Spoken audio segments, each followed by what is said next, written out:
اللهم صل وسلم وبارك على سيدنا محمد وعلى آله وأصحابه أجمعين. صباح الخير على أهل الخير، يا رب تكونوا بخير. وحشتوني من الفيديو اللي فات. النهاردة جايه لكم بقى في فيديو جديد، تكملة أكل اللحمة بقى. عملنا الرقاق وعملنا الفتة. كان نفسي رايحة للبامية اللي أنا كنت شاريها في المشتريات اللي أنا وريتها لكم بتاعة العيد، كانت لسه موجودة في التلاجة، فقلت بقى أطلعها وأعملها. البتنجان ده برضو من المشتريات بتاعة العيد. وهنا انا كنت حاطة على البوتاجاز بسلق اللحمة، يعني مش محتاجة ان انا اوريها لكم سلق اللحمة، الكل بيعرف يسلق اللحمة، كلكم شاطرين يعني. وانا بنضف البتنجان كده وانا منقيه بالواحدة يعني، حسيت ان هو محتاج يبقى محشي، مش يبقى بتنجان مخلل، فالمرة الجاية يبقى محشي. قطعت الحتة الخضرا من فوق اللي هو العنق بتاعه ده، وغسلته غسلة كويسة، وطلعت الطاسة بقى على النار عشان الزيت يتقدح.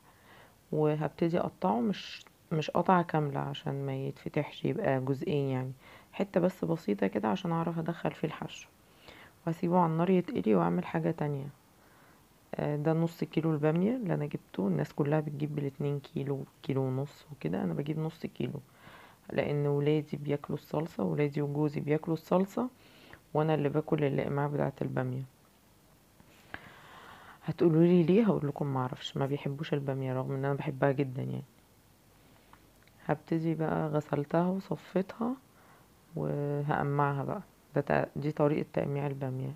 لازم اعملها دايره من فوق كده، ما تتقطعش حته واحده، لا لازم يبقى ليها شكل من فوق كده. ولو الباميه حجمها كبير، هتقولي الباميه دي حجمها كبير كده ليه؟ هو ده اللي كان موجود هنا يعني، انا منزلت الشبرا عشان اجيب باميه، هو ده يعتبر احسن حاجه.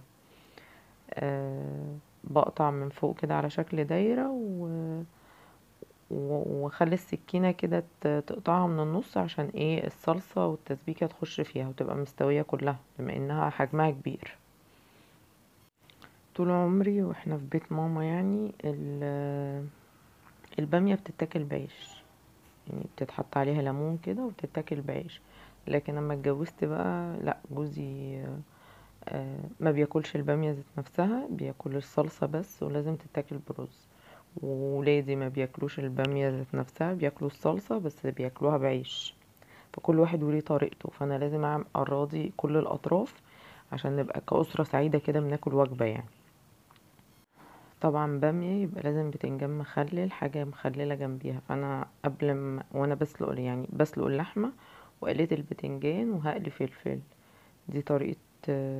بدل ما يتسلق الفلفل، بديه كده تشويح على النار في الزيت واطلعه، يعني ما بياخدش وقت خالص، مجرد بس ان هو يشم الزيت ويدبل يعني ثانية كده.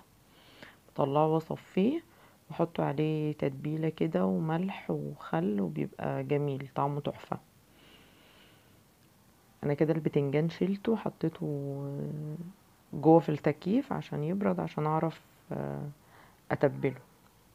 والفلفل برضو هتبله، بس هسيبه ايه يتهوى شوية عشان ما اعرف احطه في التلاجة يعني. دي التتبيلة اللي انا كنت عاملاها معاكم. خلاص كده يعني البرطمانين خلصوا، وده بيشطب خلاص اهو، محتاجة ان انا اعمله تاني. اما اجي اعمله هعمل لكم فيديو، عشان اللي ما شافش الفيديو اللي فات يشوفه، بس مش هعمله فيديو لوحده يعني، هعمله كده في وسط حاجاتي، في وسط تجهيزات هعملها للتلاجة، لان الولاد قالوا لي يا ماما احنا عاوزين حاجات تبقى في التلاجة، عشان احنا بنسهر طول الليل، فمحتاجين بقى ايه، اعمل لنا خلطة جبنة، اعمل لنا مسقعة، اعمل لنا حاجات كده تفتح النفس، عشان احنا طول الليل بناكل. طب ما يا حبايبي، في جبنة، في حلاوة، في مربى، زهقنا منها. طب خلاص تمام.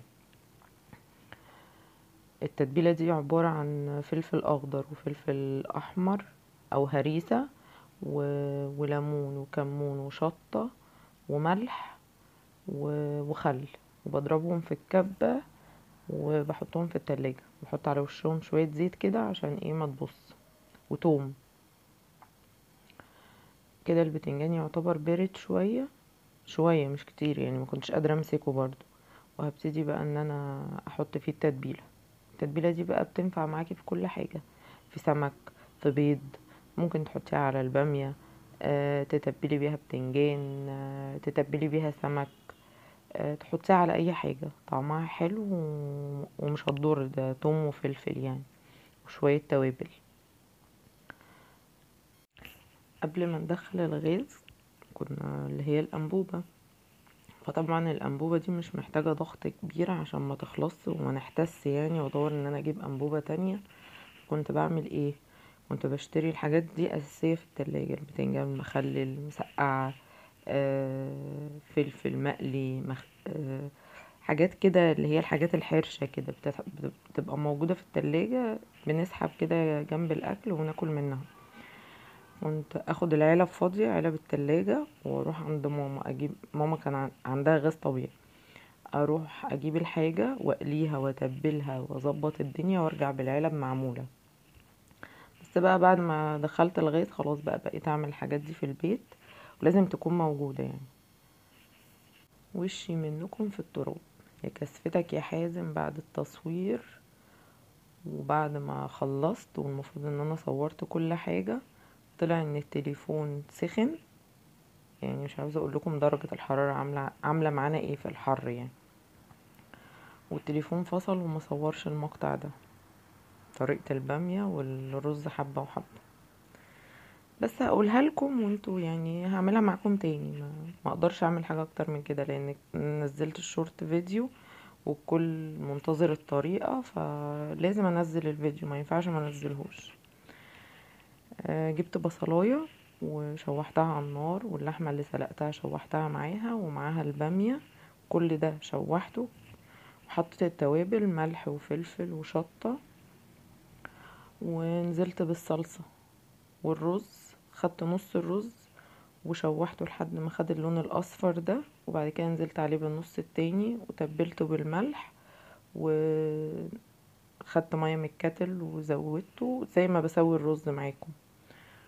وبالهنا والشفا، يعني ما اقدرش يعني، انا عارفه وشي منكم في التراب.